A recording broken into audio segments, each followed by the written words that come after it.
Apollo it's pseudo. The tour starts off at the entrance to the cave. The only way into this cave after I had sealed off the entrance on the other side is to free fall down the hole where the bucket lift is and kill yourself. Then immediately spawn in your base and run out to your body and take the loot on your dead body. I have installed 2 auto turrets, both with M249 machine guns installed. Oops, that was meant to be closed. That's better. The base itself is small but has everything I need and is very secure. So as I was saying, here are the 2 auto turrets. If I just climb up here to get a better perspective. This auto turret is guarding any attempt by raiders to blow through the entrance that I have sealed up with several layers of armored walls. I believe the first 2 layers are armored, then 3 more layers of metal walls and then another armor layer. Any area of the base that leads to the TC or main loot is also upgraded to armor, including the floors underneath the auto turrets. Just over the back of the auto turret is the computer station where I can view 2 CCTV cameras set up at my vending machine site. Let's log on and see the live feed. GMT1 and GMT2. GMT1 points up towards the vending machines and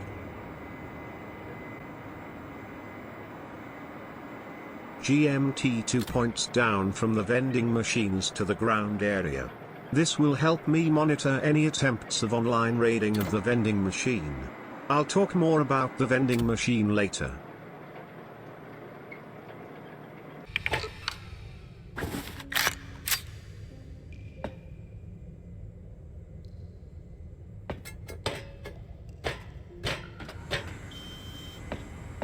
As you can see, the final layer of armor, that is the direction of the entrance to the cave, which I block off as soon as I initially arrive after a fresh wipe.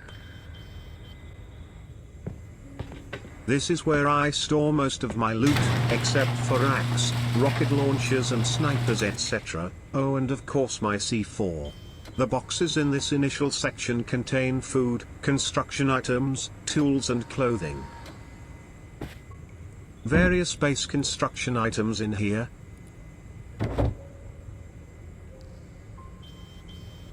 Tools in this chest and clothing in this chest.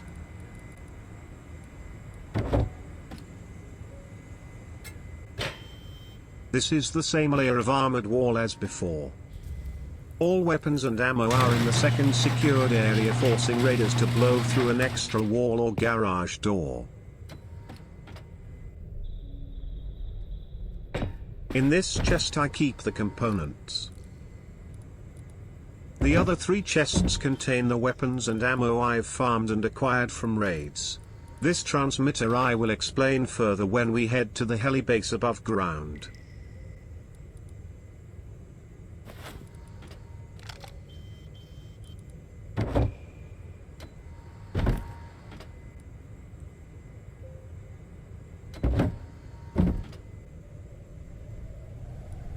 The 5000 HV ammo came from my first raid on the server. Up there is a small box that I planned on using but haven't as yet.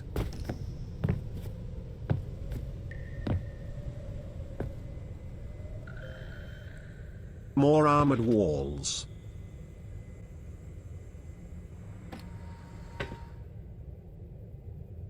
And a shotgun trap for added frustration.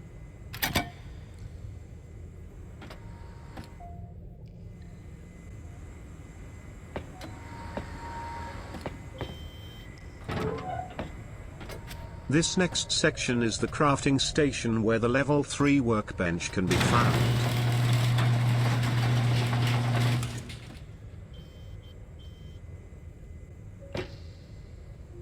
Below are the common items I use to craft.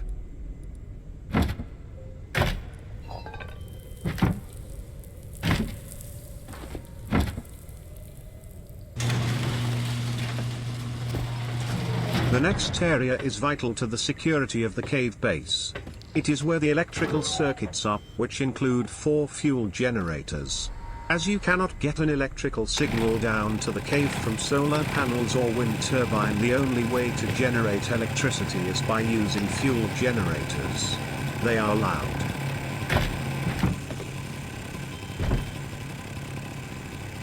I can't find a wire tool to show you the circuits in more detail.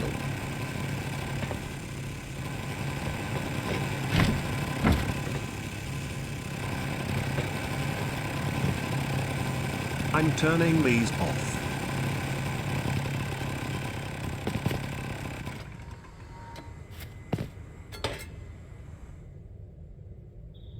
Up on the shelf above is the smart alarm to send an alert to my phone when an intruder is detected either inside the cave base or on the other side of the entrance wall. There is a HBHF sensor on the external side of the wall which will trigger a 30 seconds alarm when an intruder is detected. The generators are used to top up the battery. Only 2 are required to be running to avoid the battery losing charge, but I have 4 to speed up the recharge time.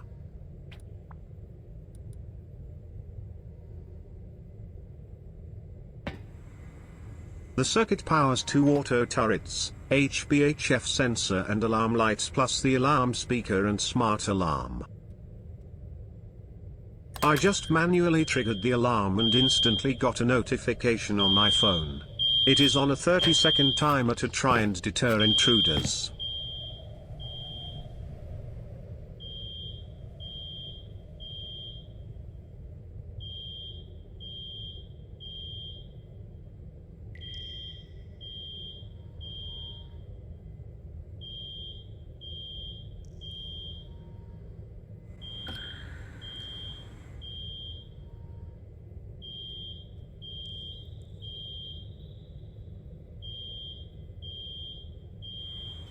The circuits on the other wall are not in use. They were a test to try and get the generators to automatically turn on after each one fails.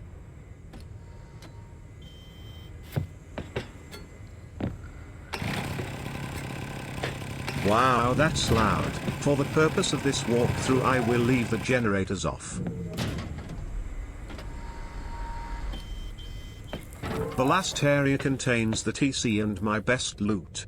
Everything is armored here, and a shotgun trap welcomes you when you get through the main door.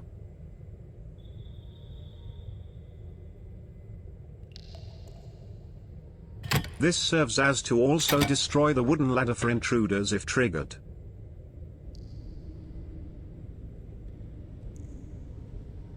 Oh my bad, I forgot to close the other set of armored doors here too.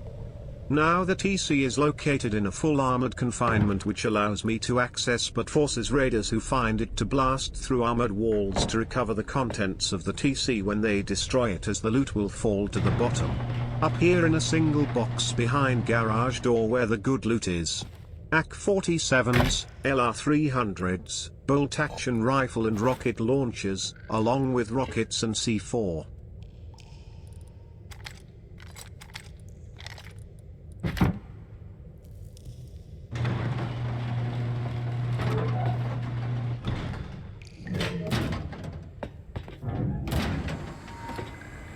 So that covers the main cave base. Now let's go and see what it looks like from a raider's perspective if they try to access from the other side of the cave.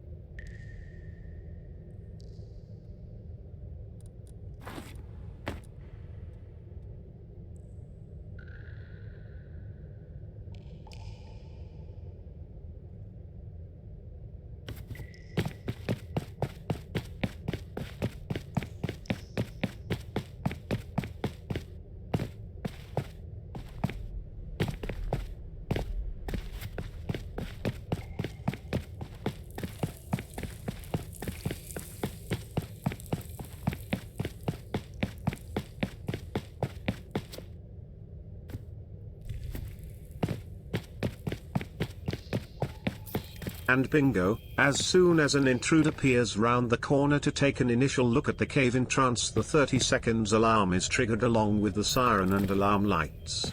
I then receive an instant phone notification.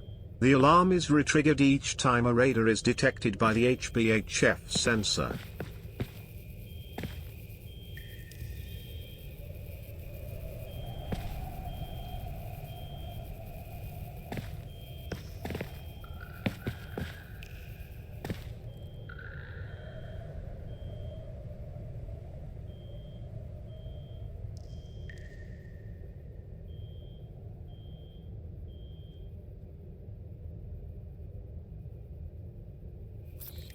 You can hear each time the HBHF sensor is triggered. After 30 seconds the alarm is reset until it's triggered again.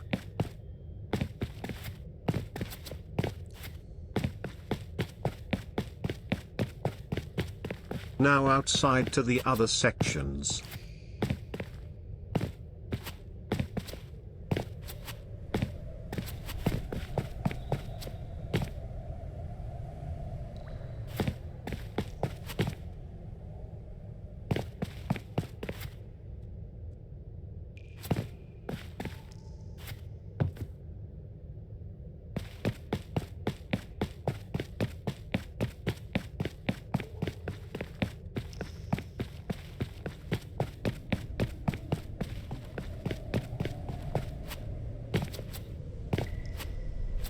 I hate that step.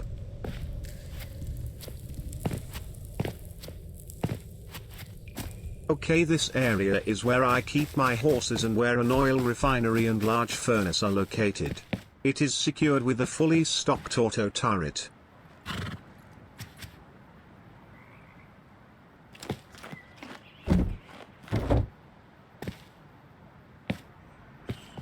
The horse always has plenty of pumpkins to avoid it from despawning. Secondary defense includes shotgun traps and a HBHF sensor above on the rock.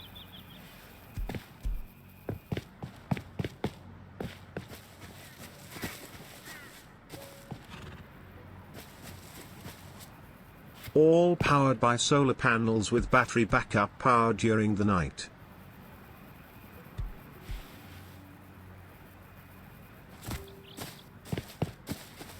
Over there is the Heli tower. Although I don't use cars often, I built a garage anyway. In here is the electrical circuits to cover power to the car lift, HBHF sensor and automatic door openers. As additional protection, I always reduce the power to the car lift when I'm not using it so raiders cannot bypass the car locks. If a car is on the lift and the lift has power, then raiders can simply remove the car locks and create new keys. For the purpose of this demonstration, I will provide power to the lift.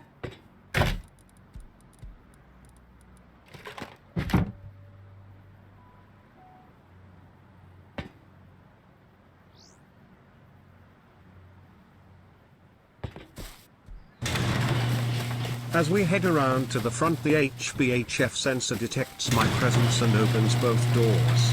Obviously others are excluded from the detection.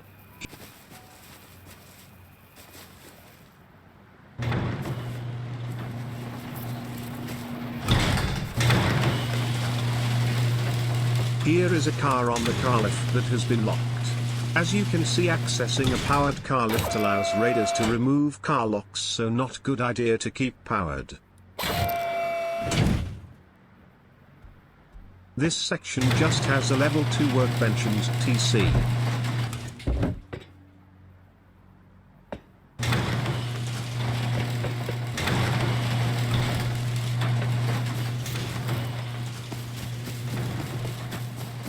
I will reduce the power output now, rendering the lift useless.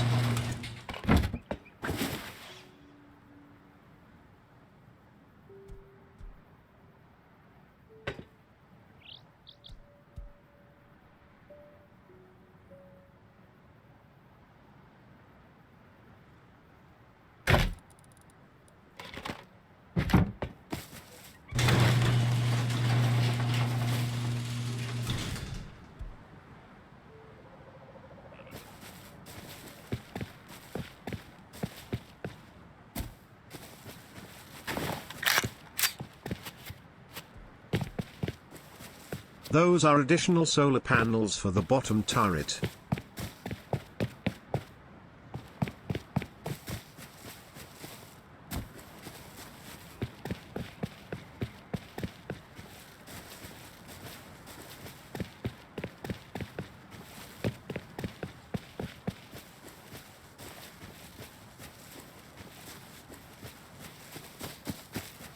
Up at the top of the hill is what I like to call by in the sky, drone only, which are heavily guarded vending machines that are now only accessible by the new in-game drones that can be accessed from either Outpost or Bandit Camp. So the thought behind this vending machine was to create more excitement on the server by offering players access to top-tier weapons and explosives.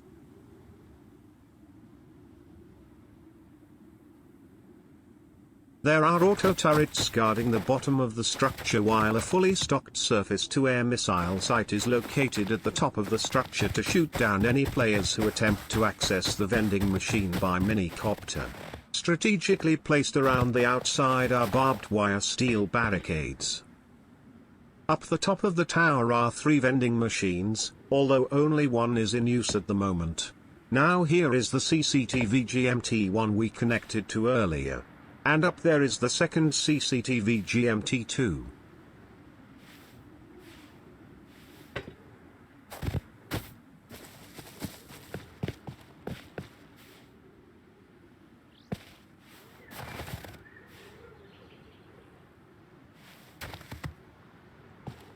To access the vending machines is via this armored door.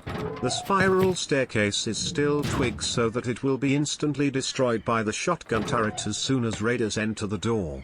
This shotgun trap is positioned so that it will render damage to raiders as well as destroying the staircase. The electric components here are part of the overall security system, including the smart alarm for phone notification.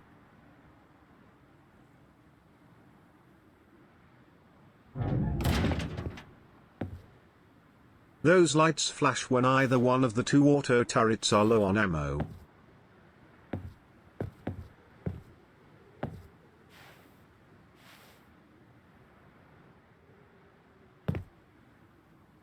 One, 2.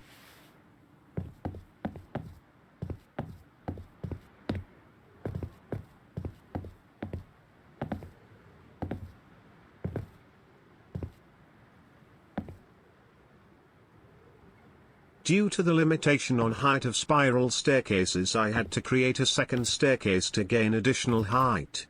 I placed the TC at the start of the second staircase.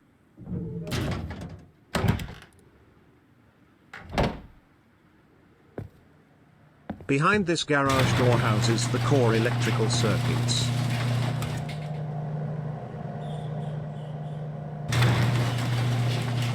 At the top are the 3 vending machines as well as fully stocked auto turret for any raider successful enough to gain access to the internal vending machine area.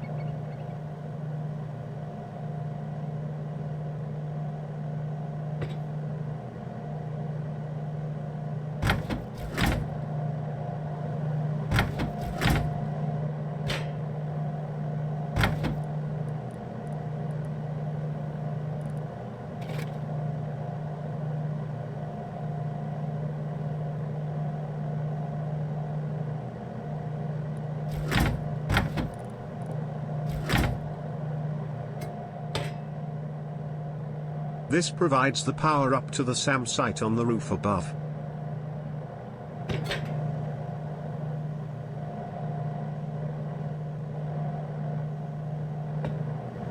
Now off to the final structure, the Heli base.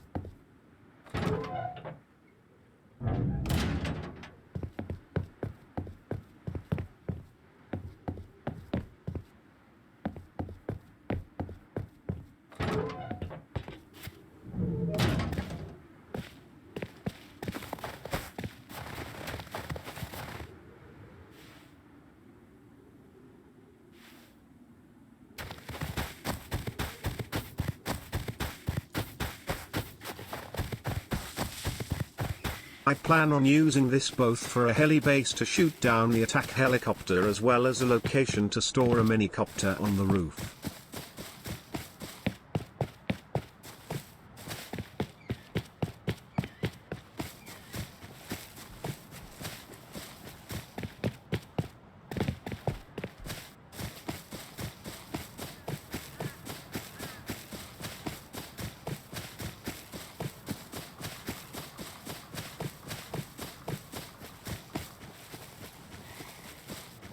It features a ground floor that has full visibility outside and strategically placed barbed wire steel barricades to prevent raiders from attempting to climb up.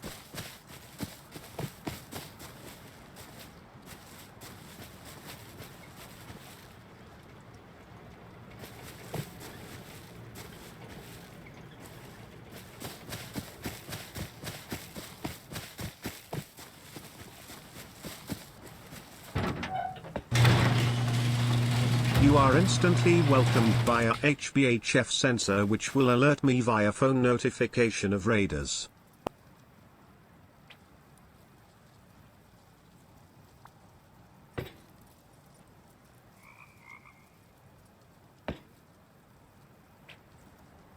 On either side of the entrance are shotgun traps.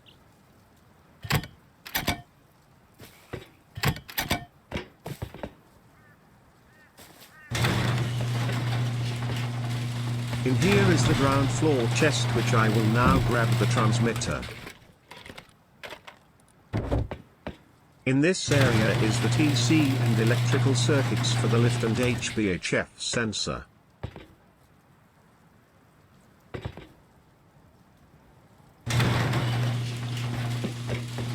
Here is the lift to the shooting floor and roof. There is a call button in case the lift is not on the ground floor.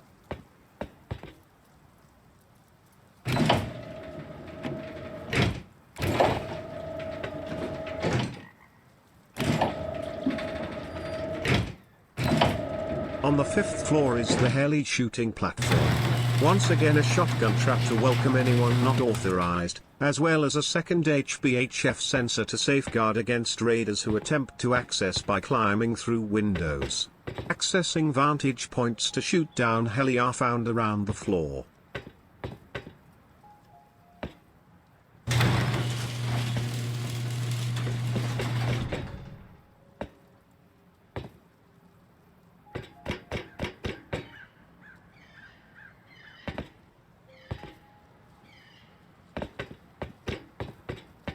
Behind these garage doors is a chest with weapons and medical supplies for the Heli battle. Opening up both garage doors allows full access around the floor. The corners of the floor contain no windows for secure coverage from the Heli.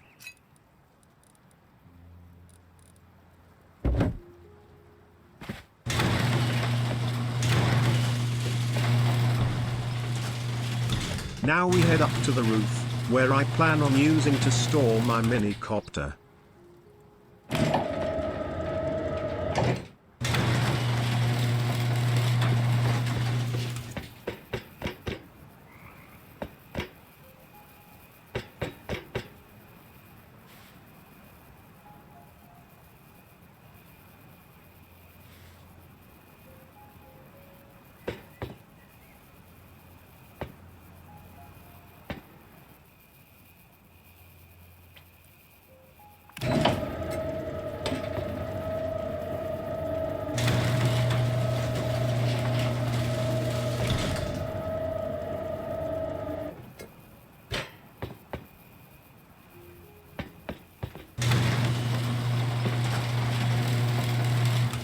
As the roof is the most likely entrance point for raiders, I have not included a call button for the lift. Instead I use a transmitter to call the lift.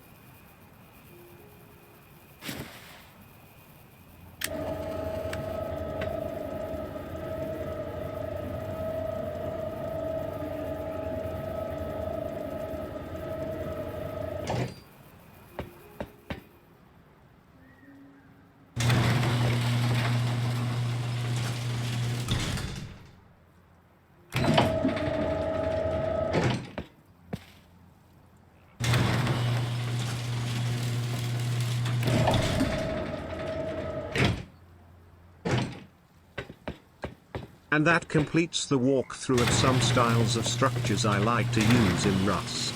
Stay tuned now for a demonstration of purchasing items from my vending machine using the drone.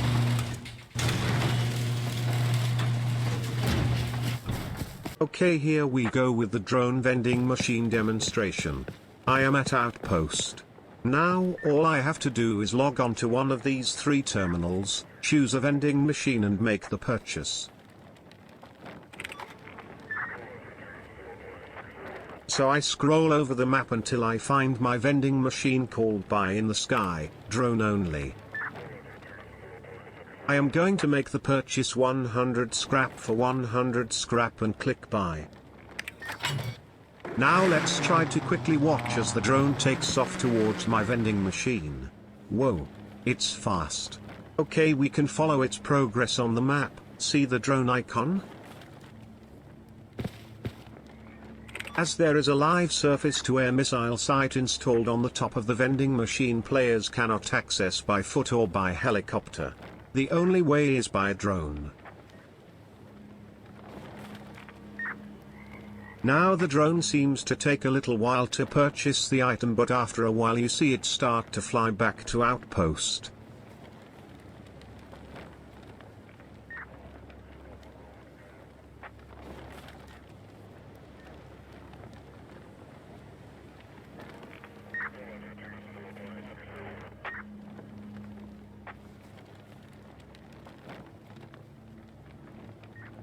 Here it comes.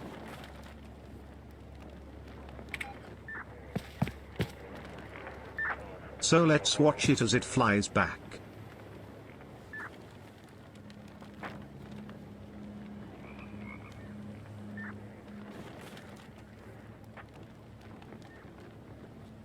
Oh, there it is. Okay, now let's check the delivery chute for the item. And there you go, my purchase of 100 scrap is there waiting for me. This is a great success as it means drones can access my vending machine without being shot down.